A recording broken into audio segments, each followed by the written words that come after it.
On to our next speaker, Dr. Bibhuti Kashyap, a third generation ophthalmologist from Ranchi, son of Dr. Bharti and Dr. BP Kashyap. He is a young, dynamic ear surgeon at Ranchi, trained in ocular oncology. Bibhuti, this is the podium is yours. Thank you so much, sir. I hope I'm audible and visible both. Yeah, please.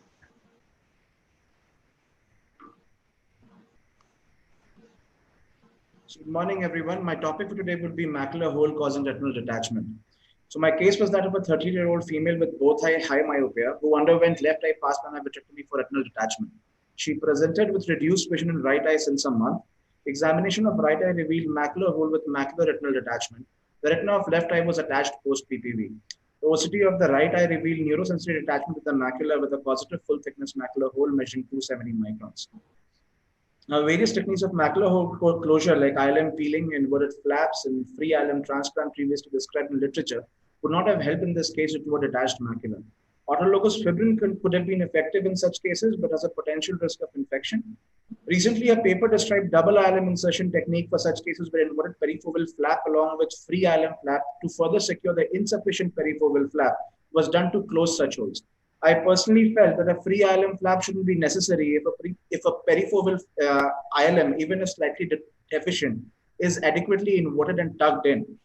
So accordingly, after performing a phacoemulsification with PCIL implantation, a pars plana core vitrectomy, triamcinolone acetonide PVD induction was performed.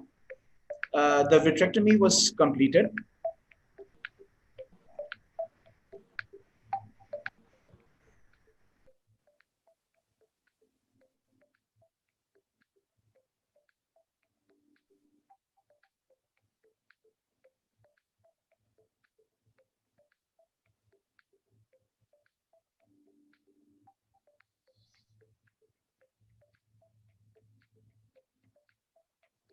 If you can describe, are you muted? ILM was stained with BBG dye. The ILM peeling began inferonasally, extending nasally and then temporally. This was the initiation of the peel, which was then extended nasally, keeping it anchored to the whole edge, and then temporally. So in this way, a double inverted flap was created, one from the nasal and one from temporal end. And then these flaps were tucked in the hole for sufficient closure.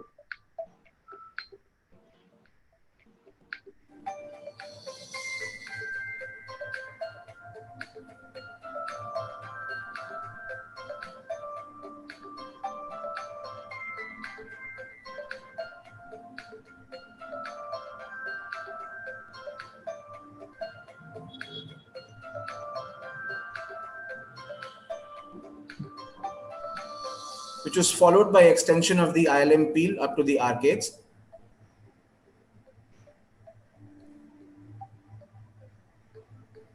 Followed by a fluid air exchange and C3F8 gas injection.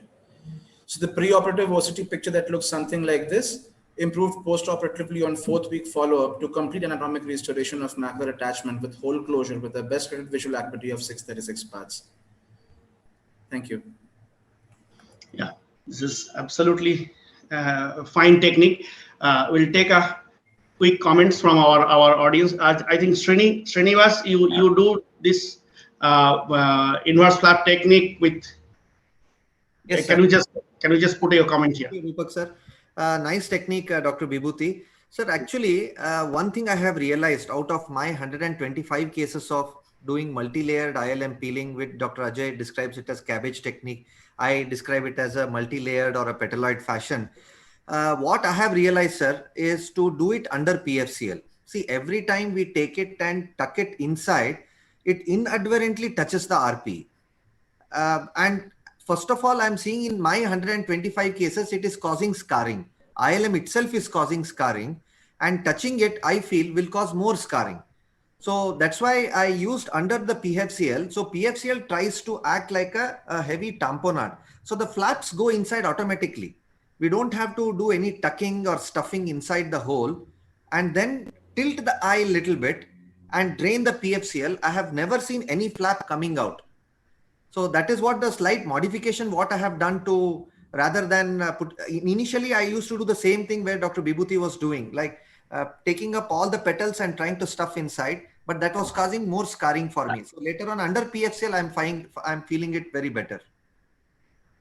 Sir, but sir, with the when the macula is detached, in that scenario, when we tuck it in, we don't tend to touch the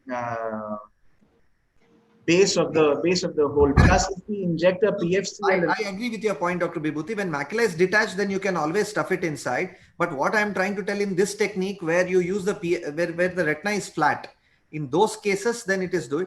Even in cases where it is a detached retina with macula, you can always put the PFCL and always do this technique.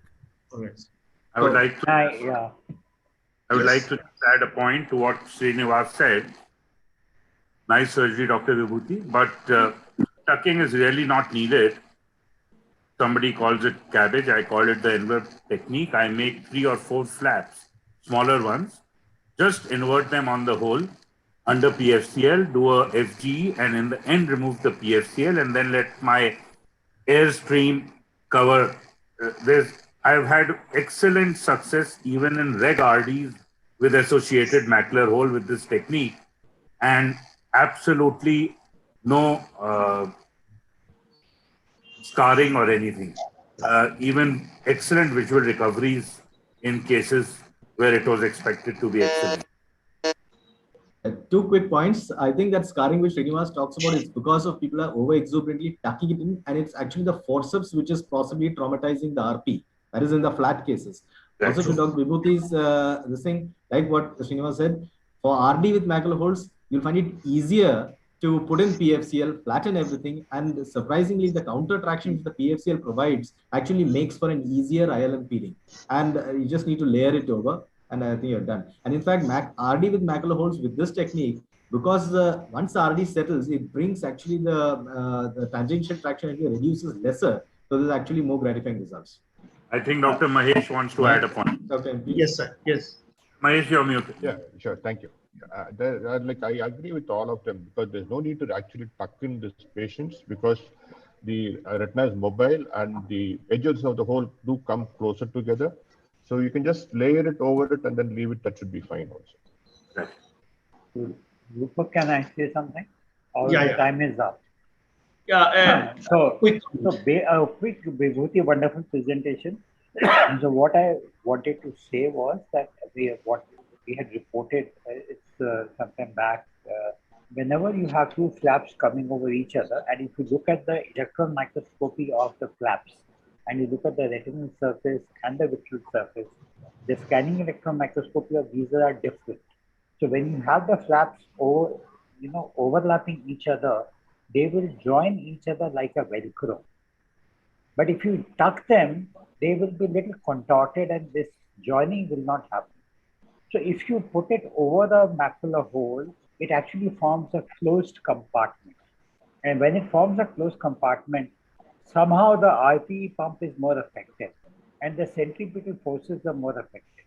So there is a logic for not tucking, and there's a logic that this not tucking will actually enhance the closure of macular. Just 2 cents of my advice. So usually I don't tuck the holes, but the point Very, is very this, well. so usually I don't tuck my holes when the retina is attached. But in this case, because the retina was attached, I felt like not tucking the hole will actually dislodge the flap that will come over the macula once I do the FG. The thing is, when you I think Srini